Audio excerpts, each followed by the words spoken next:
Welcome, investigator. Evil is on the rise. Crime is escalating. Our mission is to eliminate the crime by exposing evil, examine why it manifests, and highlight the brave souls that confront it every day. Join us as we work together to bring justice to every victim. Welcome to All Things Crime. Here's your host, Jared Bradley. Yeah, I definitely want to transition to that pretty quick, but just kind of to recap, just to fully understand where you're coming from. Mm-hmm. So, as a 4-year-old, and this is in pretty much every description of your book and your biography that I read.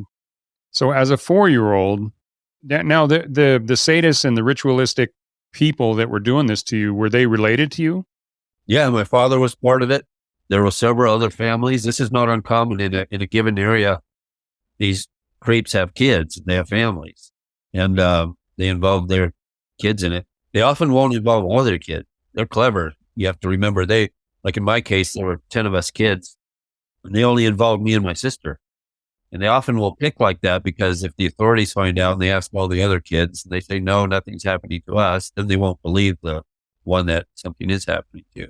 And it's very common in family situations to not want to talk about this kind of stuff. If a child is being abused in a family, 95% of the time or more, that child is being abused by somebody the child knows, either a parent or an uncle or a friend that comes over frequently, etc. And so I would say to people listening to this, if there's a child you're part of a family of and you feel maybe something's up, believe the kid. The kids do not lie. They don't make this stuff up. And yet, in many situations, the kids aren't listened to, they're not heard, and they're not believed. I mean, a classic scenario, I have a friend who was a young girl. She was fine with a mom and dad that they got a divorce. The mom married a new guy who abused her around age 9, raped her, and She cries out to mom, and mom doesn't believe it. There's no way this new boy I'm in love with would do that to you, etc. That's very common. Yeah, especially the new boyfriends that come in. I think that some of them, especially the ones that are, like you said, sneaky about it, they'll actually seek out for vulnerable situations like that where, recently divorced. So they target them. The mom is traumatized. The kids are exposed. Yeah. Yeah. These predators, they will gravitate towards working for orphanages, Boys and Girl Scouts of America. You find them as coaches at schools. They go where the kids are. Religious groups, vulnerable families. I have another friend in Texas who, when he was a young boy, there was a group of pedophiles in this town that were Boy Scout leaders, and they literally targeted mothers who had no fathers in the home, who had young boys, and said, oh, we'll be the father figure to your boy. Join the Boy Scouts, which happened, and he got all kinds of abuse. So as a 4-year-old, yeah, you were put into a coffin with a body that had been basically disemboweled. Yeah. And you were buried. Now, did you, how did you know you were being buried? Well, if you were put in a coffin and the lid shuts and you're banging on the lid because you want to escape and you can't, because it's, however they locked it shut, nailed it, or just put weight on it. And you hear the dirt being thrown on it. And, well, like any good torturer, they know how to push people right to the edge, right? And to make it even worse, let's say, when I was exhausted and thought that's the end, well, they opened up the lid. And can you imagine what a little boy would see when that lid opens up? Well, they don't see carrying adults. They see adults laughing at them and enjoying themselves. Talk about being psychologically messed up, that kind of stuff. And so, yeah, they get their kicks in doing that. And so they take it right to the limit, and sometimes they fail. Sometimes they torture a kid too far and it kills them. Sometimes death is part of the ritual. Not every kid who's involved in that makes it out alive, although many do. I have no idea how I made it out alive. That's just one story. I went through hundreds and hundreds of these. And so think about that. Jump to the healing process just a little bit. If you're like adult you're like a bus driver. Got this bus, and the passengers on your bus are a bunch of little you. And if you were abused, let's say 200 times for X amount of years, you have 200 passengers on your bus, each one a unique traumatic situation. And your job is you got to go back to each one of those instances when you're being traumatized. And not all trauma involves blood and extreme pain, although a lot of it does. Some trauma is just not being heard. Some trauma is carrying the weight of witnessing another child your age being killed. Some trauma is being lost. Some trauma is having to hide in a certain situation where there was danger and you got away with hiding, yet you're scared to death that you'll be found out. All kinds of interesting types of trauma that you can carry with you throughout your whole life. I mean, you can not go through any of that awful stuff. And you could be a young girl on a playground, the bullies come and pull your pants down and it traumatizes you. And you can carry that your whole life. It's not rape and blood and torture. So yeah, you got to go back and find all those traumatic situations and deal with each one separately until you heal them all. Yeah, I think that's a good point to transition into. So how did you begin your healing process, and how has that led to where you are today? Okay, so the healing process is really interesting.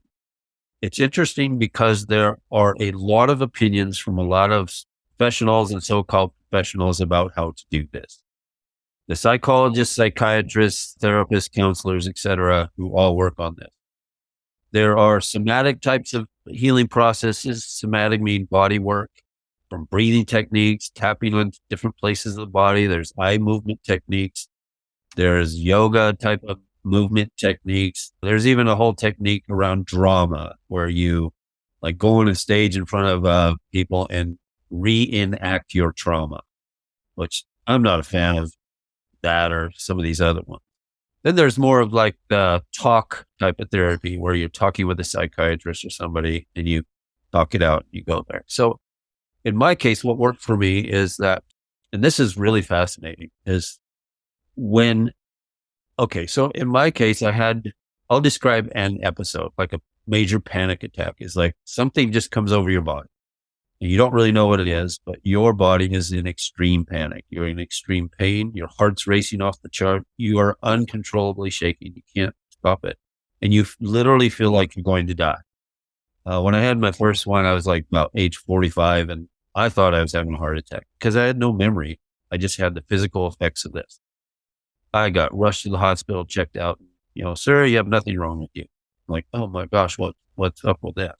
For 14 years, I had these extreme panic attacks, probably 2 or 3 a week, thousands of them. I've been to every doctor, naturopathic doctor, spiritual healer, anything you can imagine. All of them for 14 years. None of them could find anything wrong with me. And then as I'm entering to my 15th year, so basically the beginning of last year, I had my first memory come.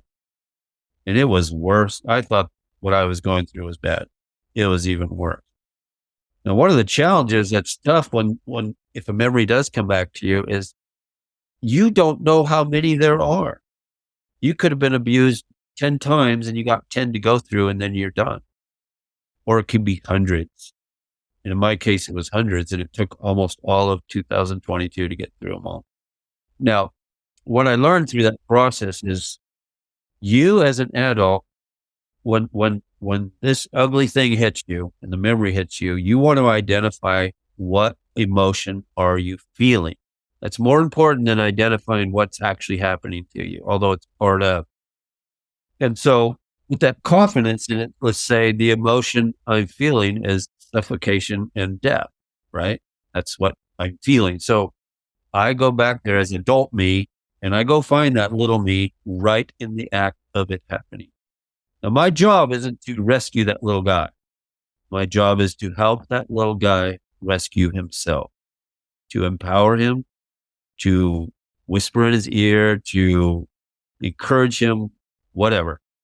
And each time I went back and found that little kid in the midst of a certain traumatic event, in this case, I whispered in his ear and I asked him, what do you want to do? And in this particular case, it was fairly simple. He just wanted to get out of there. And so he was able to sneak out when the adults weren't looking, and I grabbed him and we took off. And that's really, really simple. In other cases, it was a lot more involved. Like in one case, there was little me was sitting in this room, and I identified the trauma, the emotion of the trauma, as sound related. It was the traumatic sounds. If you watch a horror movie, which I hate, think of all the sounds that creative sound people do to accentuate the horror acts in a movie. Well, when that's your reality, you're sitting in this room, and in another room, you hear other kids screaming, being tortured, and you know that you're next. And they come and grab you. And these adults initially approach little me with kind of smiles on their faces, like, come on, little Jimmy. And well, if you refuse, their fake smiles turn to evil screams really quick. And they yell the most vile things in your face. And so, well, that's obviously very traumatic to a little guy. And so I found this little guy as the adult me, and I was able to whisper in his ear and say, what do you want to do also in that situation? And each time I did that, what that little kid decided to do completely surprised me.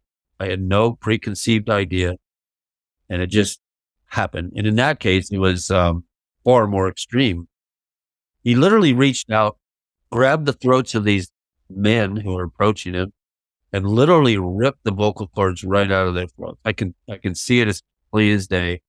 You know, the blood everywhere, and their loud noises spitting out of their throats because that's where their voice and blood, and it just left this carnage. There were 5 of them, 5 dead bodies, and that little kid jumped in my arms, and we got out of there and walked forever and ever and ever.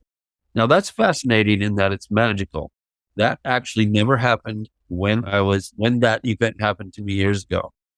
And so we as adults, we have the ability to literally go back in time and help the little you change the story, change the narrative, alter the situation. And each time I did that, it worked. The trembling, panicky adult me, who I was when I was going through that, literally left. That memory is no longer in me. That the ill effects of it, I still remember it, but the ill effects of it, and while I'm going through this, I'm feeling exactly what the little guy's feeling. That cortisol, adrenaline just pumping through my body. And then I've had some beautiful ones that once I went back and I was trying to identify the feeling, and sometimes I could find this little boy right away. Other times it took me days. This one took a long time, and I don't know why, but I'm sitting on the base of a mountain with this beautiful scene of like a meadow and the huge mountains behind me. And I'm feeling the emotion of extreme sadness, like sadness piled upon sadness, piled upon sadness. I see this little kid walking towards me in a distance. I recognize, okay, that's me. Instead of going to him, I didn't feel a need to go to him. I just felt a need to sit there and watch. And as he slowly walked by me with his head down, and I looked where he was going, and there was this female figure, like a motherly figure, sitting at the foothill of the mountain. I could tell he's going towards her. And so I moved closer. And I thought that when he approached her, he would approach her and they would have some sort of communication I could listen in on. And no, that didn't happen. He walked right up. She was sitting down. He walked right up to her, and without saying a word, he walked right into her lap in a fetal position, and she held him. And she was symbolic of a mother figure. And that is the safety that little guy wanted. And in that situation, that's the safety he got. And as soon as she held him, all the ill feelings completely left my body, completely, in an instant. And I went through hundreds of these over a year. And each time it was an absolute surprise, from beautifully touching to some awful blood stuff with a lot of blood and torture involved. And it works. And it's magical beyond magical, but it works. And this is not just me. This is backed up. That I read so many books going through all this process. And my favorite one is a book called The Body Keeps the Score. It's by an author called Dr. Van der Kolk. I think it's Kolk. And he's worked with patients for 50 years, and he echoes exactly what I'm saying. The body literally stores all that in, and this is the way you got it. It's like a lot of things in life, you know. If you want to become courageous and brave, where do you got to go? You got to go right into what fears you most. What you fear most would be a better way of saying it. And this is no different. And I can see why many people hold on to trauma. I can see why they don't go there. It's so awful. Thanks for joining us. Your attention today brings us one step closer to exposing and eliminating the evil that brings crime to our communities. Hit subscribe and share this episode. Together, we will bring justice to every victim.